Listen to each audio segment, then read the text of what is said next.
I watched my wife give birth to 4 children right there in her in the delivery room with her. And she does not, you know, when you have a baby, it takes 9 months, doesn't it? You don't say to yourself, oh my God, I gotta have a baby, I gotta get pregnant, I gotta deliver it, I gotta go through labor, because that'll just drive you. And there are people who do that. And it's a torture for them. But I watched her do it one moment at a time in labor. Not what's going to happen an hour from now, what's going to happen this afternoon, am I going to have the... None of that. And she did it all naturally because it was all... And her mind was so strong as she was doing it that I couldn't even penetrate. I couldn't even communicate with her. She was so focused on just being here. She would say, these are not labor pains. These are just signals. Just signal. And I can take this signal. I can do this for 1 minute. I can do this. It's the way everything gets done. I watch the great tennis players on the planet. Roger Federer, Pete Sampras, these people that are really masters at this game that I played for so many years, not even close to those kinds of levels. And they'll be in a tournament, they'll have a seeding, and they'll say, here's the first round, here's the second round, here's the third round. There's no such thing as playing the 4th round before you've played the first round. And then when you get to the first round, you don't go out there and say, well, I've got to beat this person in 3 sets. You say, I'm going to think 1 serve at a time. I'm going to think 1 point at a time. And every great athlete, I don't care who they are, they will always say, I can't think out there in big ways. I can only think small. Thinking small is what gets great things done. Verse 63, achieve greatness in little things. Take on difficulties while they are still easy. Do great things while they are still small. The sage, one of my daughter's names, the sage, does not attempt anything very big and thus achieves greatness. Greatness comes from being in the moment, here, present, in the now. The sage confronts difficulties but never experiences them. This is the idea of thinking small. And finally, I'd like to see you change from this thought. Change from seeing yourself as separate to seeing yourself as connected to everyone and everything in the universe. Our ego tells us that we are separate, that who we are is this body that we have, and everybody out there is separate from me. Nothing has been more profound and more powerful and important for me than this verse of the Tao Te Ching. This idea that we are all one. That all of us emanated from the same source. And by doing so, by emanating from the same source, we need to see ourselves as connected to every single being, every single person, every single flower, every single tree, every single animal. If you can see yourself in everyone, we're all connected. It makes about as much sense to me to have a smoking section in a restaurant as it does to have a peeing section in a swimming pool, right?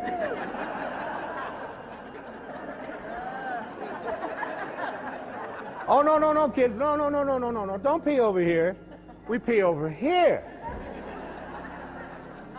Does that make any sense? The Native Americans, one of my favorite quotes, I've used it many, many times. The Native Americans would say, no tree has branches so foolish as to fight among themselves. No tree has branches so foolish as to fight among themselves. We are all branches on a tree called humanity.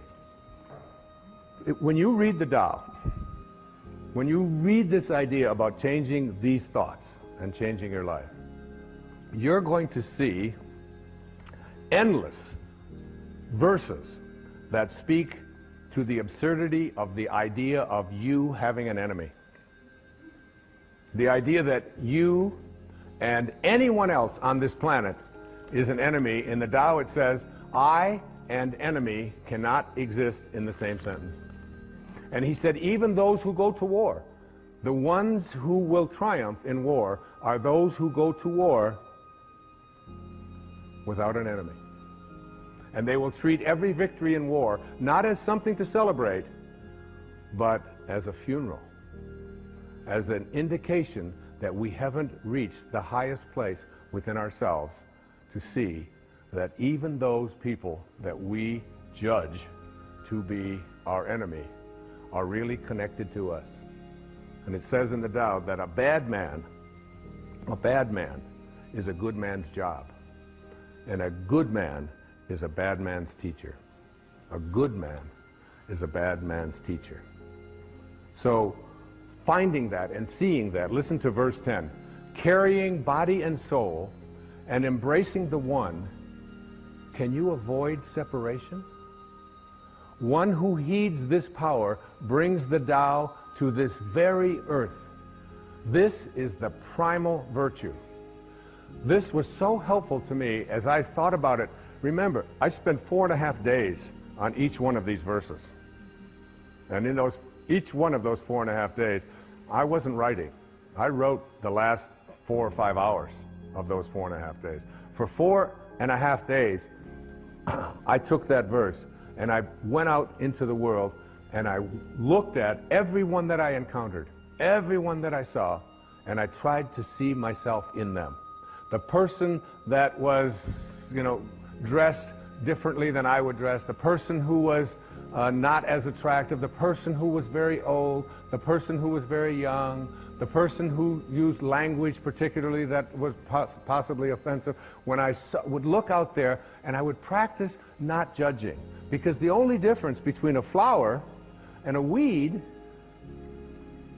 is a judgment, isn't it? It's just a judgment. It's just a judgment. And if we want to end violence in our lives and in our society, we have to learn to change our thoughts. Remember the dandelions when I was growing up out in Michigan? We had these dandelions. The dandelions would have, at a certain time of the year, they would get all these little fuzz balls at the top of them. The yellow little flower part. I always liked the dandelions. I thought they were really beautiful. And then they have these little fuzz balls. Now imagine if you want to end the problem of dandelions on your lawn, and you see them all out there with all their little fuzz balls. So you go out there and you take a shovel and you turn it upside down and you start smacking all of the dandelions like this. And what do you do when you use violence to attempt to end the presence of these dandelions, which are a problem for you on your lawn? Is they all scatter, and then in the spring, guess what you got? You got more. You got new generations of dandelions. There's such a lesson in that, isn't there?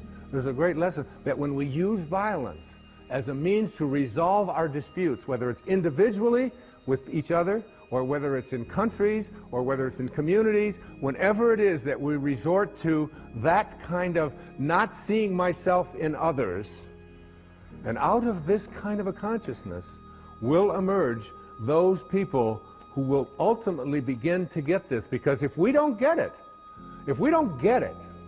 like if we don't really get it, civilization as we know it will not survive. It will not survive.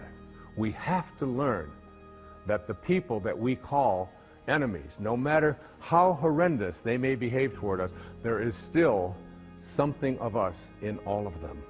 And we can figure out a way. Yes, we of course have to defend ourselves, and yes, we don't allow people to push us, or all of those kinds of things, but at a deeper and a higher level, Lao Tzu was asking us to go within and find that place of peace, and try to reach out to that and help someone to make a U-turn. Those people can be reached because they have the anchor of the universe located within them.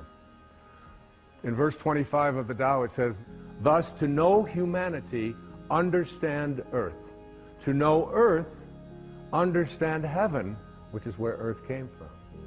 To know the way, understand the great within yourself. Within yourself. Look within and see it. Now, every single person watching this program will have conflicts with somebody in their life on a fairly regular basis, especially if you're in a marriage or in a partnership of some kind. Certainly if you have children, you're going to have conflicts. Now think about what you do when you have a conflict and that conflict comes to an end. The conflict is over. You've expressed your opinion. You may have yelled at each other, you may have screamed at each other, you may not have understood each other, but it's over now. How do you end the conflict? Lao Tzu says, the person of Tao will eliminate all of the pain, all of the stress, all of the anger, all of the hatred, if they decide to end the conflict with love. Just be the one who ends the silence by saying, we don't agree, but I love you. And it's all over.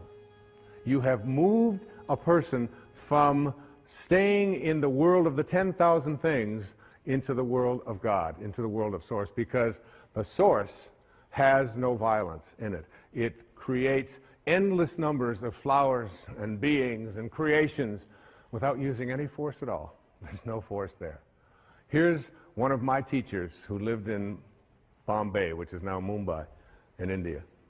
His name was Nisargadatta Maharaj. He said, wisdom is knowing I am nothing. Love is knowing I am everything. And in between the two, my life moves. In between the two. The ability to take a conflict and to end it with love is one of the most powerful things that you can do. It has been a great lesson for me. When we have a conflict, what we do is I will be the person that will pick up that phone. You can be certain of it. I will end that conflict with love. And guess what that does to the conflict? It's over. It's over. You can't pick a fight with someone who just doesn't want to fight anymore, who just sends you love. So I want to summarize some of these thoughts, and there are so many. Change your thoughts based upon the wisdom of the Tao, and your life will change. There's many principles to live by in the Tao. First, remind yourself that there is no way to happiness. Happiness is the way. Bring happiness to all that you do. You accomplish much by trying less. It's so inconsistent, isn't it, with what we lived in the Western world. But the less you try, when I go out and swim in the ocean, and I do it almost every day, I try to do between 30 minutes and an hour every day, being out there in that ocean. And I just get out there, and if I try less, my arms just seem to know what to do, and the breathing just all works, and I can swim all day. As soon as I try, as soon as I struggle, as soon as I try, the minute that I move myself into trying, it's like if I were to take this little cap here and drop it right there and say, I'm going to try to pick this up. I'm going to try to pick this up. This is what Lao Tzu was speaking about. So all of this, I'm trying, I'm really trying. All of this is called, in reality, not picking it up. That's what that's called, not picking it up. But when I just get easy and do less. See yourself, the Tao says, in everyone you encounter. A great lesson. Every single being, especially the ones that we read about who we're told are our enemies. See yourself in them. Know that whoever they are, wherever they live, they want what we want. They want what I want. They want to be at peace. They don't want to be always struggling. They don't want to be sick. They just want to be loved, whoever they are. I know the skepticism of that. It's like, yes, but, all of the yes, buts. But if they got it too, see, Lao Tzu wasn't speaking to, well, some are going to get this and some probably won't. He was speaking to all of us. Trust in others, the Tao says, to know what's best for themselves. Trust in that. Trust in the pliability, the flexibility of your babies. God, those little babies, they're so great when they're like, 2 weeks old. You can take their foot, put it behind their neck, stick it around here like this, put it in their mouth. They're so flexible. I mean, you can do anything. You pick them up, you turn them upside down. You watch them when they're starting to learn to walk. And they run, crash, they go down into the walls and all of this. And you think, oh my God, this kid will never walk again. Up they go, and they don't. Trust in their flexibility. Live without attachment and be generous. Be strong by bending. By bending. We need to learn this in our lives. We need to learn this in the world. It's not so important to be right. It's so much more important when you have a choice to be right or to be kind. Always pick kind. Always pick kind. Practice radical humility. Live low.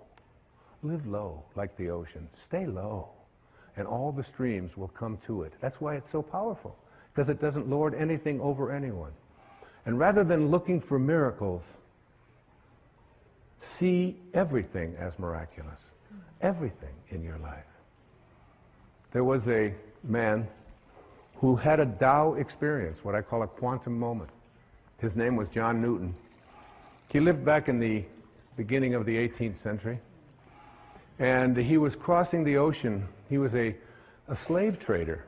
He had a ship full of human cargo that he was going to trade into slavery, in the most hideous practice that was so common at that time in our history. And in the middle of a storm, on his way over there with all of these people, he was 22 years old or 23 years old. And he thought he was going to die, and he thought it was like he must have hit a hurricane or something out there that was before satellites could warn people. And while he thought he was in that state of dying, he took out a pencil and a paper, and he wrote on the back of an envelope, he wrote, "I once was lost, and now I'm found." And it was grace. It was grace that taught my heart to feel. It was grace that brought me home. And when the storm was over, he had a moment. He reconnected to his source. Anybody out there can reconnect to the source, to the Tao, and become a being of Tao. Remember, it's a return trip. And you can make that return trip while you're alive. Remember the parrot. He knows much more than we did. And he returned back to Africa, and he released the slaves, it is said. And for the next 55 years of his life, he shifted and became the most ardent spokesman as an abolitionist to abolish that hideous practice of slavery. That's what he devoted his life to it. A former slave, it's like going from Saul to Paul, you know, from being a person who crucifies and murders Christians to being the author of a big portion of the New Testament as St. Paul. In a moment, it's possible for any of us. I close this beautiful presentation on the Tao, Cecilia, with a poem that was written by a woman. Her name is Naomi Long Madgett. She's from Detroit, went to Wayne State University. She was named the Poet Laureate of Detroit, an acclaimed African-American poet. Listen to these words. It sums up all that I've been saying. I wouldn't coax the plant if I were you. Such watchful nurturing may do it harm. Let the soil rest from so much digging, and wait until it's dry before you water it. The leaf's inclined to find its own direction. Give it a chance to seek the sunlight for itself. Much growth is stunted by too careful prodding, too eager tenderness. The things we love, we have to learn to leave alone. Thank you. Thank you. Thank you. Thank you. Thank you.